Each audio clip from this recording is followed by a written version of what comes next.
I'm very honored to be present before this audience, especially Dr. Swati Popat. She has written very interesting books on early childhood years.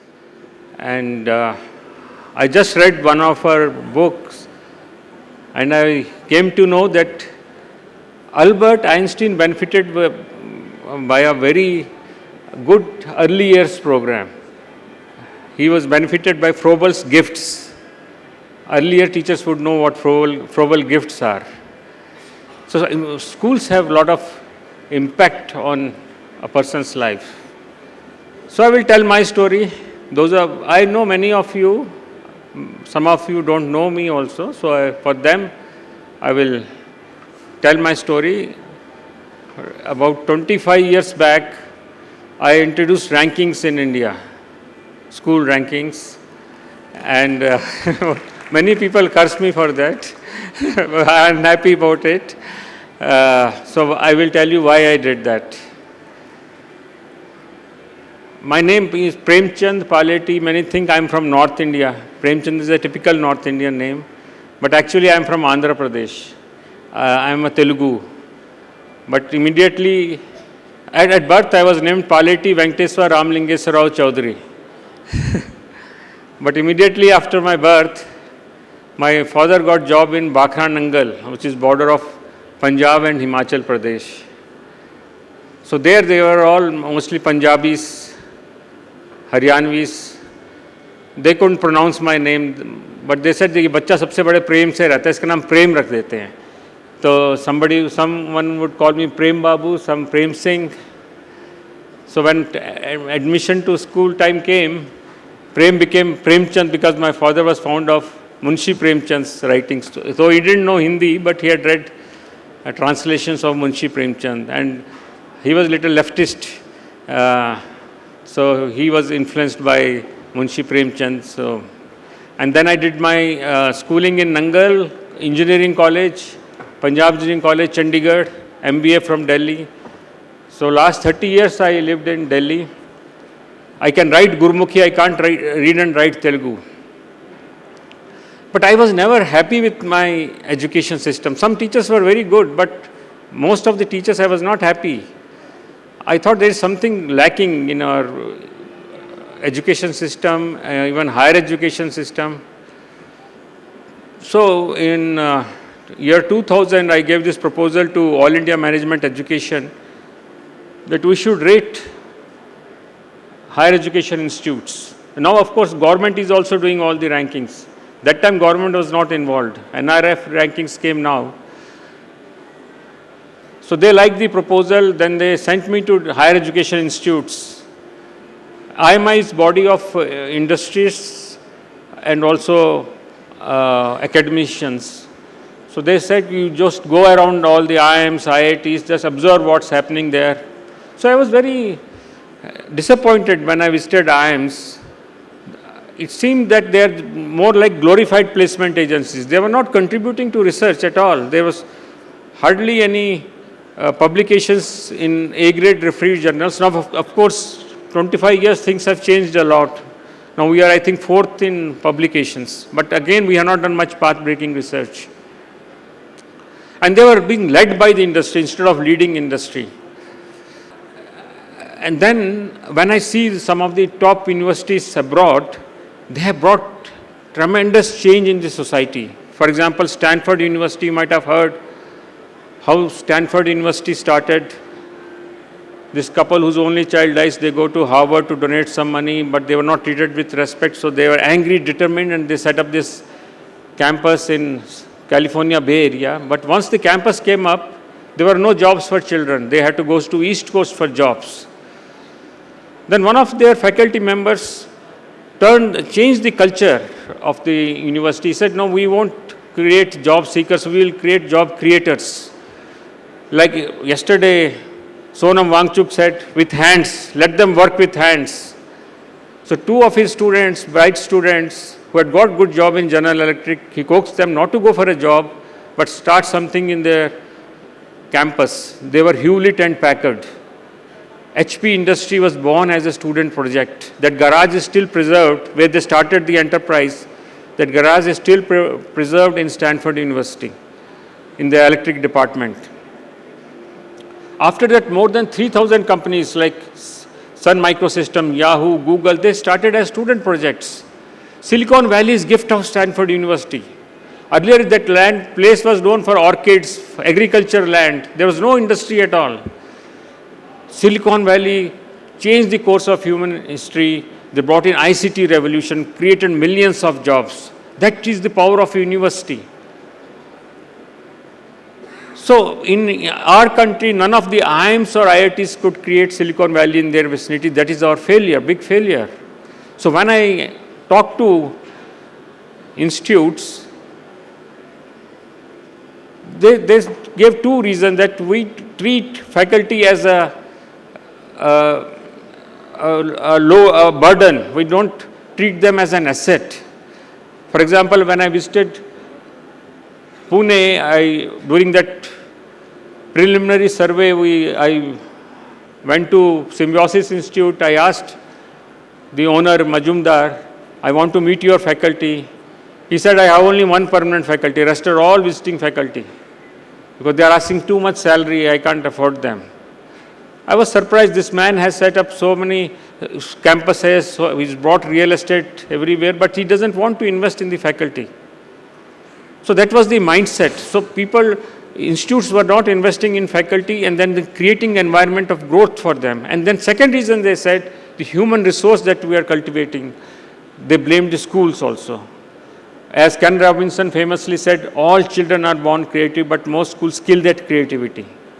So he said that human resource that is coming, because faculty also come from that human resource, schools are a culprit. Then the search began to know which are the good schools, which are helping children retain their interest in learning, to help children retain their creativity. Then I came to know the best of the schools are also in India. The Krishnamurti Foundation schools, Aurobindo School in Puducherry, role model schools. But the variation in quality is so much. The objective of ranking was to minimize that variation, to create healthy competition between institutes so that quality of education improves overall. So we set up for higher education institutes also, we set up the research output and faculty, investment in faculty as a major criteria. So very often I am asked, how do you define a good school? So for me, it is about 4 C's and 3 R's. You might have heard of 4 C's. US government in beginning of this century did a study to know what are the most important skills in the present century. They came with 4 C's: creativity, critical thinking, collaboration, and communication. So a good school, a good teacher will make sure that every child imbibes these skills. And for these 4 C's, 3 R's are very important. First R is relationship between all stakeholders.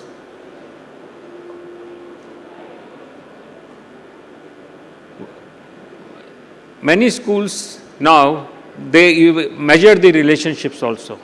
Relationship between parents is important. When parents fight, that has a negative impact on growth of a child. Relationship between children is very important. But most important is relation between teacher and child. It should be based on love and positive expectations. So relationships, some schools like Vega School in Gurgaon, they administer a structured questionnaire to students to know whether every child has a good relationship with peers. If a child, 4 or 5 questions they ask, you like coming to school, you like your teacher, you have any friend. If you don't have a friend, that's a matter of concern for the school. Second R is relevance. Yesterday, Sonam Wangchuk gave a brilliant talk on relevance. So before teaching something, teacher has to do study on the relevance of what she is teaching, how it is used in real life. And also it should be matching with the learning style of the students. Not everyone is comfortable with theory part. Sonam told yesterday that they want to work with hands, experiential learning, personalized education. These are the key words for relevance. And third R is rigor. Rigor happens when the first 2 R's are in place. When the child has good relationships, child is happy. Happy learner learns best and happy teacher teaches best. So when these 2 R's are in place, third R, rigor happens. Many of us thought that much of intelligence is inherited. Now with advanced brain research, it is now conclusively established the inheritance part is only less than 10%. When a child puts in effort to acquire knowledge, the child can become more intelligent. And when the child is challenged to think, child becomes more creative. So a good school and a good teacher can make a child more intelligent and more creative. See, earlier, till beginning of this century, many neuroscientists believe that neurons are produced up to 6th, 7th years of age. But now it is conclusively established neurons are produced throughout life. But the problem is these neurons die. When you play sports, more neurons are produced. That's why sport is so important in education. Some schools, they make sure that the children play after 45 minutes. So neurons are produced continuously. But when they make connections and pathways, the intelligence is built. And when do they make connections? When you put in effort to acquire knowledge, when you read a book, when you solve a difficult mathematical problem, neurons are making connections and pathways. That scientists believe is how intelligence is built. That's how when neurons survive. So when they create an environment, they are motivated to put in effort to acquire knowledge. And then you create a condition that they think also. When they think, neurons in the subconscious part of the brain are making connections. That scientists believe is source of creativity. And also I would appeal that lot of intolerance is in our society. Now it has become secularism has become a dirty word. Religious tolerance has become a bad word. People are afraid to say all these things now. But I appeal, please teach children to make a good human being also, make them tolerant, make them respect differences. That's very important. So schools, you have a big role, you have a task. One speaker just said before me that knowledge without social intelligence doesn't lead to anywhere. We are inviting catastrophe. So I think schools should understand the importance of tolerance and respecting different communities who are different than us. We should respect them, and schools should start early. I am very surprised and taken and disheartened when I meet some teachers and principals preaching hatred. No child is born a criminal or a terrorist. Society makes him one. Finland is a role model country. Finland 50 years back took a decision that we will invest in teachers. We will make teaching one of the most aspired for profession. So what did they do? They didn't invest in police, they invested on teachers. So they could make teaching one of the most aspired for profession. One aspect is the salaries they get is very good. The disparity between the top professional and the teacher's salary is not that much. And work environment is very conducive for teachers' growth. So small country, it has 8 teacher training colleges. As a result, the country is number 1 in happiness index, number 1 in innovations, and jails are empty. So they track deviance at a very early stage. So that's the best way of ensuring peace in the society. So with this, I think I should now I should sign off. Thank you very much for listening to me. Thank you.